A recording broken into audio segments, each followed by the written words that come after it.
Class 10 के प्यारे बच्चों, स्वागत है आपका आज की इस नए वीडियो पर। हमारा लेसन 3 चल रहा है जिसका नाम है भारत से हमने क्या सीखा। तो इसका हम आपको पूरा का पूरा सारांश बता चुके हैं। आज की इस वीडियो में हम आपको बताने वाले हैं इसके बहुविकल्पीय प्रश्न, जो कि आपकी बोर्ड परीक्षा की दृष्टि से बहुत ही ज़्यादा महत्वपूर्ण है। लेकिन अगर उससे पहले अगर आपने हमारे चैनल को अभी तक सब्सक्राइब नहीं किया है तो उसे अभी के अभी सब्सक्राइब कर लीजिए, ताकि हम आपको इस चैनल पर पूरी की पूरी तैयारी कराने वाले हैं, वो भी फ्री में, क्लास 10th की। ठीक है, तो ये स्टार्ट करते हैं इस वीडियो को। तो हम देखने वाले हैं बहुविकल्पीय प्रश्न। ठीक है, तो हमारा पहला प्रश्न है, भारत से हमने क्या सीखा, ये लेखक कौन है। ठीक है, पहला ही आ गया प्रश्न। तो आपके ऑप्शन है प्रेमचंद्र, मैक्स मुलर, गांधी जी या टैगोर। तो इसमें आपका राइट आंसर क्या हो जाएगा? इसमें आपका राइट आंसर हो जाएगा मैक्स मुलर। और एक बात सभी बच्चों के लिए जानकारी है कि मान लीजिए आप बच्चे पढ़ रहे हैं, ठीक है, आप में से ऐसे होंगे जिनको 20 में से 20 क्वेश्चन आते होंगे। आधे बच्चे ऐसे होंगे जिनको 20 में से 10 क्वेश्चन आते होंगे। आधे बच्चे ऐसे होंगे जिसको 20 में से 5 क्वेश्चन आते होंगे। और आधे ऐसे होंगे जिसको सिर्फ 20 में से एक ही क्वेश्चन मालूम होगा। ठीक है, एक क्वेश्चन। तो अगर आपको जितने भी क्वेश्चन आते हैं मतलब अपनी दृष्टि में, तो आप उनका आंसर ईमानदारी सहित हमें कमेंट में दे सकते हैं, क्योंकि इससे हमारा कोई फ़ायदा नहीं होगा, आपका एक फ़ायदा होगा कि आपको मालूम चलेगा कि आपकी कितनी तैयारी है। ठीक है, आपको मालूम चलेगा कि आपकी कितनी तैयारी है। ठीक है, तो आपका पहला प्रश्न हो चुका है मैक्स मूलर। आगे बढ़ते हैं। अगला प्रश्न है हमारा, मैक्स मूलर किस देश के थे? ठीक है, भारत, जर्मनी, इंग्लैंड या फ्रांस। ठीक है, इसमें आपका राइट आंसर क्या हो जाएगा? आपका राइट आंसर हो जाएगा जर्मनी।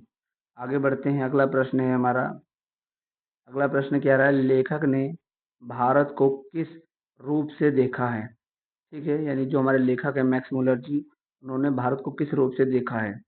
तो गरीबी, मतलब गरीब देश से, ठीक है, मतलब गरीब देश की दृष्टि से, या प्राकृतिक रूप से भरपूर, या फिर युद्ध भूमि से, या फिर औद्योगिक देश से, यानी कि एक विकास देश से। तो मतलब एक विकासशील देश से। उन्होंने किस देश से देखा है? उन्होंने देखा है प्राकृतिक सौंदर्य से भरपूर देश से। आगे बढ़ते हैं। अगला प्रश्न है हमारा, भारत में क्या प्रचुर मात्रा में पाया जाता है, यानी कि भारत में क्या प्रचुर मात्रा में पाया जाता है? तो इसमें आपके ऑप्शन है सोना, प्राकृतिक संपदा, तेल या हथियार। इसमें आपका राइट आंसर क्या हो जाएगा? आपका राइट आंसर हो जाएगा प्राकृतिक संपदा। आगे बढ़ते हैं। अगला प्रश्न है हमारा पांचवा। पांचवा प्रश्न कह रहा है, लेखक के अनुसार भारत किसका केंद्र है? ठीक है, यानी लेखक के अनुसार भारत किसका केंद्र है? युद्ध का, ज्ञान और प्रकृति का, व्यापार का, या फिर राजनीति का। तो किसका केंद्र है?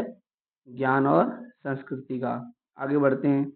अगला प्रश्न है हमारा, भारत की जलवायु कैसी है? ठीक है, यानी जो हमारा भारत देश है, ठीक है, यानी जो हमारा भारत देश है उसकी जलवायु कैसी है? तो शुष्क, विविधतापूर्ण, या अत्यंत ठंडी, या अत्यंत मतलब अत्यधिक गर्म, यानी अत्यधिक ठंडी या अत्यधिक गर्म। तो कैसी है?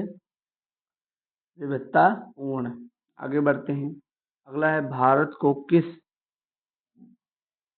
किसकी भूमि कहा गया है? ठीक है, भारत को किसकी भूमि कहा गया है? युद्ध की, ऋषि मुनियों की, व्यापारियों की, या सैनिकों की। किसे कहा गया है? ऋषि मुनियों की। आगे बढ़ते हैं। अगला प्रश्न है हमारा, भारत को किसकी भूमि कहा गया है? अच्छा, ये एक ही मतलब प्रश्न है हमारा, दो बार टाइप हो गया है। अगला प्रश्न देखते हैं। अगला प्रश्न है, लेखक के अनुसार भारत का मुख्य योगदान क्या है? ठीक है, तो विज्ञान, संस्कृति और ज्ञान, युद्ध, या फिर उद्योग।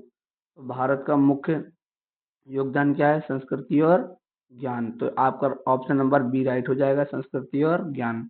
अगला देखते हैं। अगला प्रश्न है हमारा, भारत की सभ्यता कैसी है? नई, प्राचीन और महान, कमजोर, या आधुनिक। तो कौन सा इसका राइट आंसर हो जाएगा? इसका राइट आंसर हो जाएगा प्राचीन और महान। अगला देखते हैं। अगला प्रश्न है हमारा, भारत में सबसे अधिक किसका विकास हुआ है? ठीक है, यानी जो हमारा भारत देश है उसमें सबसे अधिक किसका विकास हुआ है? उद्योग का, ज्ञान का, युद्ध का, या व्यापार का। तो किसका हुआ है? सबसे ज़्यादा हुआ है ज्ञान का। आगे बढ़ते हैं। अगला प्रश्न है, लेखक भारत को किस विशेषता से प्रभावित, मतलब लेखक भारत की किस विशेषता से प्रभावित है? ठीक है, तो राजनीतिक विशेषता से, आध्यात्मिक विशेषता से, सेना की विशेषता से या उद्योग की विशेषता से। तो किससे प्रभावित है? आध्यात्मिक विशेषता से।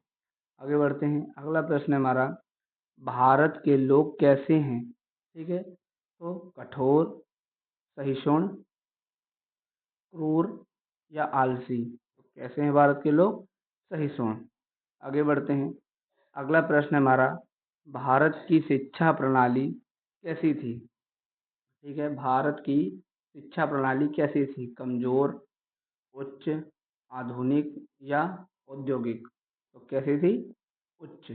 आगे बढ़ते हैं, अगला प्रश्न हमारा, लेखक ने भारत को किस रूप से प्रस्तुत किया है? ठीक है, तो युद्ध की भूमि से, ज्ञान भूमि से, व्यापार भूमि से या गरीब भूमि से? तो किससे किया है? ज्ञान भूमि से। आगे बढ़ते हैं, अगला प्रश्न है, भारत में किसका आदर होता है?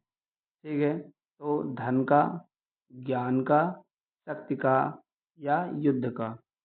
इसमें आपका ऑप्शन नंबर क्या हो जाएगा? ऑप्शन नंबर हो जाएगा बी। भारत में किसका आदर होता है? ज्ञान का, यानी कि जिस व्यक्ति के पास ज़्यादा ज्ञान है वही थोड़ा सर्वश्रेष्ठ कहलाएगा।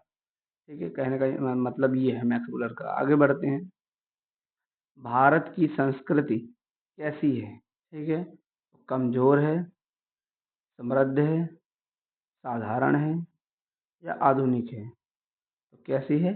समृद्ध। आगे बढ़ते हैं, अगला प्रश्न है, भारत में किसका महत्व अधिक है? ठीक है, ये जो हमारा भारत देश है उसमें किसका महत्व अधिक है? तो आपके ऑप्शन देख लेते हैं। आपका पहला ऑप्शन है पैसा, ऑप्शन बी कह रहा है धर्म और ज्ञान, ऑप्शन सी कह रहा है युद्ध और ऑप्शन डी कह रहा है राजनीति।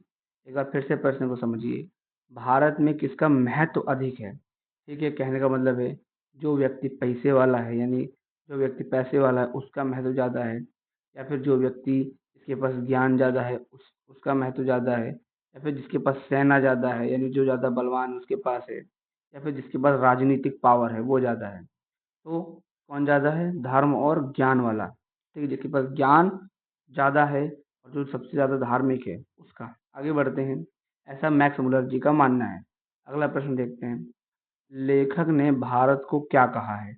यानी कि जो हमारे मैक्स मुलर जी हैं, ठीक है, उन्होंने जो हमारा सुंदर सा भारत देश है, ठीक है, इस पे नक्शा बनता नहीं ढंग से, तो उन्होंने क्या कहा है? ठीक है, उन्होंने भारत देश को, आपका ऑप्शन है ए स्वर्ग बोला है, ऑप्शन नंबर बी कह रहा है नर्क बोला है, ऑप्शन नंबर सी कह रहा है युद्ध की भूमि बोला है और ऑप्शन नंबर डी कह रहा है उद्योग की भूमि बोला है। तो इसमें आपका राइट आंसर क्या हो जाएगा? इसमें आपका राइट आंसर हो जाएगा स्वर्ग बोला है। आगे बढ़ते हैं, यानी कि भारत ने, मतलब लेखक ने भारत को क्या कहा है? स्वर्ग कहा है। आगे बढ़ते हैं, अगला प्रश्न है हमारा और अंतिम प्रश्न है, भारत में कौन सा ज्ञान विकसित हुआ है? यानी कि जो हमारा देश है भारत, उसमें कौन सा ज्ञान विकसित हुआ है? तो आइए देखते हैं इसके प्रश्न। पहला प्रश्न क्या रहा है? ऑप्शन नंबर ए वैज्ञानिक ज्ञान विकसित हुआ है, ऑप्शन नंबर बी आध्यात्मिक ज्ञान विकसित हुआ है, ऑप्शन नंबर सी मतलब युद्ध का ज्ञान विकसित हुआ है, या ऑप्शन नंबर डी व्यापार का ज्ञान विकसित हुआ है।